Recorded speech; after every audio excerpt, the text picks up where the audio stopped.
Hi hello welcome to Kavya's media. Pawan Kalyan గారు నిజంగా నేను చూస్తే ఆయన ఏంటి ఇంతలా అగ్రెసివ్గా మాట్లాడుతున్నారు? పవన్ కళ్యాణ్ గారు ఏంటి ఒక్కసారిగా ఎంత బాధపడుతున్నారు, ఎంత ఆవేశంగా మాట్లాడుతున్నారు ఏంటి అని చెప్పి నేను స్పీచ్లో అనిపించింది. అసలు అల్టిమేట్ అని చెప్పాలి. నిజంగా ఆయన ఇచ్చినటువంటి స్పీచ్ ఫీజులు ఎగిరిపోయింది చాలా వరకు. దేశంలో ఒక నాయకుడు ఇంత ఇలా ఆలోచించి మాట్లాడతాడా అని అనిపించింది. ఇంకొక యాంగిల్ నేను చెప్తాను. చాలామంది విశ్లేషణలు చూశాను, చాలా అద్భుతంగా చెప్పారు. ఎంతోమంది మేధావులు, ఎంతోమంది రాజకీయ విశ్లేషకులు, ఎంతోమంది సీనియర్ జర్నలిస్టులు అందరూ కూడా పవన్ కళ్యాణ్ గారిని ఆకాశానికి ఎత్తేస్తున్నారు ఆయన స్పీచ్ చూసి. నాకు ఇంకొక యాంగిల్ కనిపించింది, అదేంటనేది మీకు కొంచెం తెలియజేస్తా. పవన్ కళ్యాణ్ గారిని చాలా రకాలుగా క్రిటిసైజ్ చేశారు, ఇబ్బంది పెట్టారు. ఆయన భార్యను తిట్టారు, ఆయన కూతుర్ని తిట్టారు, ఆయన తల్లిని తిట్టారు, ఆయనని తిట్టారు, ప్యాకేజీ స్టార్ అన్నారు, అమ్ముడు పోయాడు అన్నారు, అది అన్నారు, పావలా అన్నారు, ఇంకొకటి అన్నారు. ఎన్ని మాటలు అన్నా, ఆయన పార్టీని అన్నారు, ఆయన పార్టీలో ఉన్నటువంటి నాయకులను అన్నారు, ఎన్నో రకాలుగా దాడులు, ఇష్టం వచ్చినట్టు మాటలు. ఎప్పుడూ కూడా పవన్ కళ్యాణ్ గారు బాధపడాల, ఎప్పుడు కూడా ఆయనకు కోపం రాల. బట్ నిన్న ఆయన కోపం వచ్చింది, చాలా గట్టిగా వచ్చింది, చాలా బలంగా వచ్చింది. ఎందుకో తెలుసా? ఆంధ్రప్రదేశ్లో ఆయన ఇన్ని మాటలు పడి, ఇన్ని అవహేళనలు ఎదుర్కొని, ఇన్ని దాడులు ఎదుర్కొని,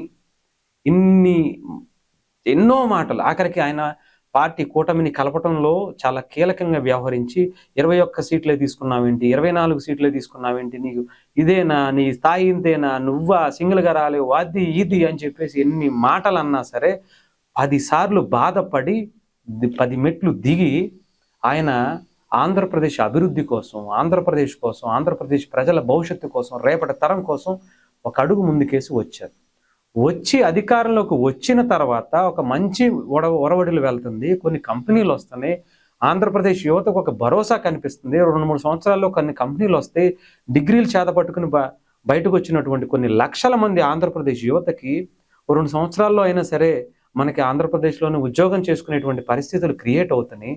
3 రాజధానుల పేరుతో ఒక్క రాజధాని కూడా లేకుండా చేసినటువంటి పరిస్థితి నుంచి ఒక రాజధాని అంటూ పూర్తవుతుంది ఒక 2-3 ఏళ్లలో, పోలవరం పూర్తవుతుంది, వ్యవసాయం బాగుంటుంది అనేటువంటి పరిస్థితులు క్రియేట్ చేసుకుంటూ, రోడ్లు వేసుకుంటూ, ఇప్పటి వరకు స్వతంత్ర ఫలాలు కొంతవరకే అందాయి, అందరికీ అందాలనేటువంటి పల్లెబాటలు అంతమందికి అన్ని కోట్ల రూపాయలు పెట్టి అక్కడ 10 మంది ఉన్నారు, 5 కుటుంబాలు ఉన్నాయని చూడటం మానేసి వాళ్ళకి గిరిజన ప్రాంతాల్లో కూడా కొండల్ని గుట్టల్ని కొట్టి రోడ్లు వేస్తున్నటువంటి పవన్ కళ్యాణ్ గారిని కోప్పడేలా చేసింది ఏంటంటే ఒకే ఒక్క మాట. జగన్మోహన్ రెడ్డి గారు నిన్న మాట్లాడారు, చూసారా? మిమ్మల్ని నేను అధికారంలోకి రాగానే 2 నెలల్లో, నెల రోజుల్లో రప్ప వేసి లోపలేసేస్తా అని చెప్పి వచ్చేటువంటి ఇన్వెస్టర్లని ఆయన బెదిరించడాన్ని పవన్ కళ్యాణ్ గారు చాలా కోపం తెప్పించింది. ఎందుకంటే ఇన్ని అవమానాలు పడ్డాం, నువ్వు అధికారంలో ఉండగా ఇన్ని అరాచకాలు చేసినా, నన్ను ఇబ్బంది పెట్టినా, నా కుటుంబాన్ని అన్నారా అని మాటలు అనిపించినా నాకు కోపం రాలేదు.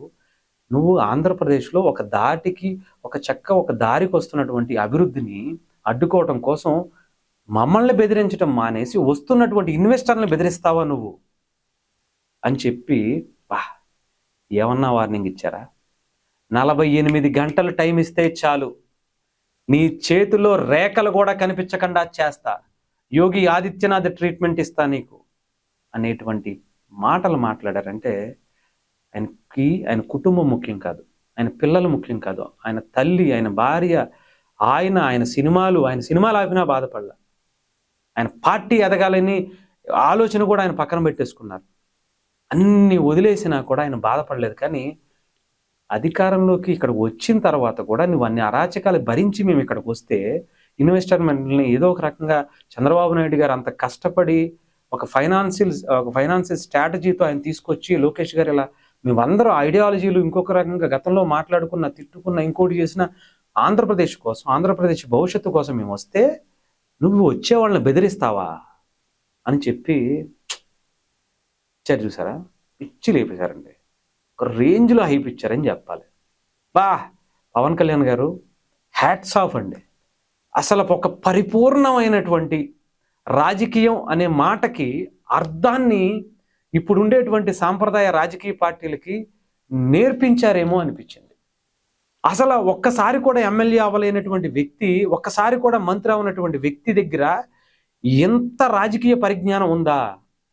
తాతల దగ్గర నుంచి, తండ్రుల దగ్గర నుంచి 10 సార్లు, 20 సార్లు, ఇంకొకసారి అనుకున్నటువంటి వ్యక్తులు కూడా ఇలాంటి మాటలు మాట్లాడలేదే, ఇలాంటి రాజకీయ ప్రయాణం చేయలేదే అనిపించుకునేటువంటి విధానంగా. నేను ఎవరిని కించపరచట్లేదు. కానీ పవన్ కళ్యాణ్ గారిలో ఇంత ఆవేశం, ఇంత ఆవేదన చూస్తే ఇన్ని సంవత్సరాలు పవన్ కళ్యాణ్ గారిని ఎందుకిలా మనం ఇలాంటి వ్యక్తిని పక్కన పెట్టేసి ఇంత తప్పు చేశామా?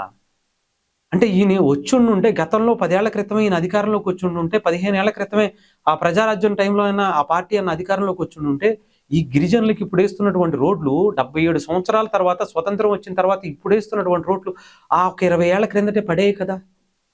అయితే పవన్ కళ్యాణ్ గారు జనసేన పార్టీ పెట్టిన తర్వాత 2014లో పోటీ చేసి ఉండుంటే, అప్పుడే మనకు ఆయనకి అవకాశం ఇచ్చి ఉంటుంటే అప్పుడే పడేవి కదా. అప్పుడే ఒక మంచినీటి కోసం ఇన్ని కోట్లు ఖర్చు పెట్టాలా అని ఆయన చెప్పినప్పుడు ఇది అప్పుడే వచ్చి ఉండేది కదా.